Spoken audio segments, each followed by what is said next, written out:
a new nickname too, the War Master. The War Master. Tell us about that.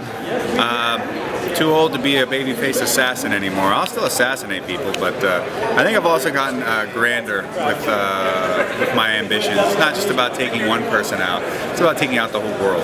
So, you know, War Master is more appropriate.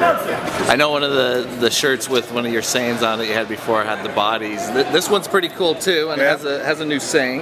Yeah, no, it does. Let's check this out. You see this fight going? Short, as far it's not going to go the distance, and I mean that's statistically that's all my fights just about anyways. So I think it's a pretty fair assessment. And other than that, it's going to be a hell of a scrap. It's going to be a rumble. Do you look past this fight of like what the future is? It's always the next fight. No, the future is the fight. That is it. You know, there is nothing but that. No point in thinking about what's next because it's going to come anyways. Right. You can't stop that. What's Josh been up to besides making cool T-shirts and going to heavy metal shows? Can I put it right in now? If it's bad luck to touch it, you touched it too. Uh-oh. Why wouldn't you want to fight this guy? Are you kidding me? Did you just get jinxed? Or He just. If it's bad luck, I rubbed it all over his ass. You don't believe in jinxes, do you? I don't, but I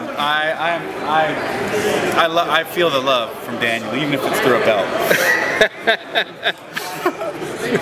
That's funny. I don't know. I took a SCCA licensing course.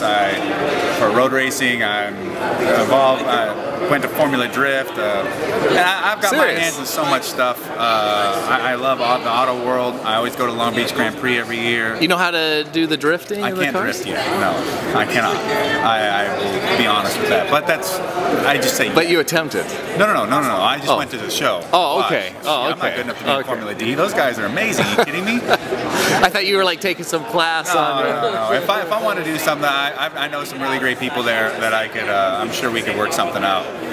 Get me behind I take my Shelby and go out there and we'll get some sideways action in it. But I did the bull run last year. Might do it this year. Over in Europe? Really? No, that's Gumball. Bull run's here in the U.S.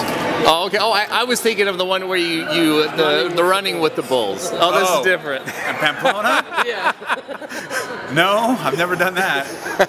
I think about it, but another part of me thinks, have you seen that picture where that horn's going all the way through that guy's leg? I don't know if that. I'm afraid you might turn around and start fighting the bull. That's what I'm afraid of. Well, afraid for the bull. Knows no balance, but I'm not that crazy. So what about the heavy metal? What's the latest? I just saw Cattle Decapitation play down at Slide Bar. Play a bunch of their new album, which is amazing on Metal Blade Records. Supported my boys from Oakland, from up here, All Shall Perish.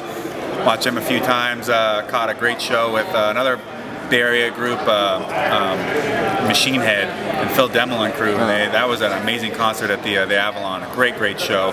And saw Opeth, Mastodon, and Ghost play at the Gibson. And I'd already seen Ghost play at the Roxy.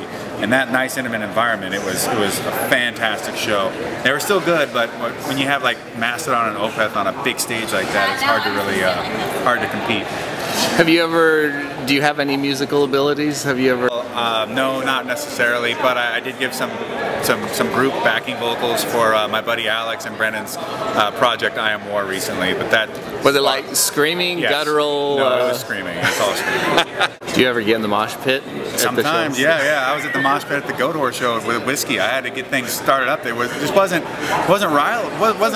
wild enough for them. People weren't riled up and getting crazy. I would think people would stay out once you got in. No, I'm great in the mosh actually. I'm a mosh initiator. I start picking people up once they fall. I yank people out of the crowd. You're kind of the sheriff. Yeah, kind of. The mosh pit sheriff. I get in there and I run things. You know, little kids want to get up. Little smaller guys, I grab and throw them up. Crowd surf. Some big son of a bitch was sitting on the side, just her arms crossed the whole time, and I just walked right on by him in a circle pit, threw an arm on him, gave him a smile, and just shucked his ass right in the middle of it. Forced him into having some good old fun. Exactly. Yeah, me and my buddy Victor Webster, man, that dude, he'd never been to a crazy show before, and I took him to Guar, and every time I die, he had the greatest time. And he's a big dude too. He's like 6'5", 235 pounds. But he trains jiu-jitsu with Eddie Bravo, under Eddie Bravo. Trains catch with me. He's a great athlete, but he's an actor. You know, he's like the prettiest guy you'll ever meet in your entire life. Like I almost proposed to him like 7 times now. He didn't want to get his nose broken in those pits. But he, you know, so he's off working the Hollywood thing, but nonetheless, man, I took him into this pit with Guar, and he lost it, man. He thought it was the greatest thing ever. We're just tromping around. He like put his big old mitt on someone's back and just shoved them all forward, and they fell face first. Fantastic. Was this before? Was it the guitarist for Guar that died? This was before or the after? Very same tour when Corey Smoot died. Rest in peace. Oh, wow.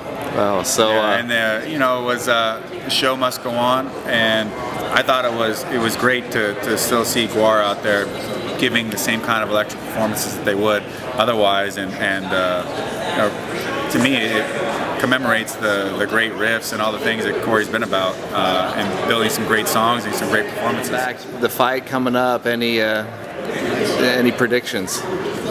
Total and utter victory.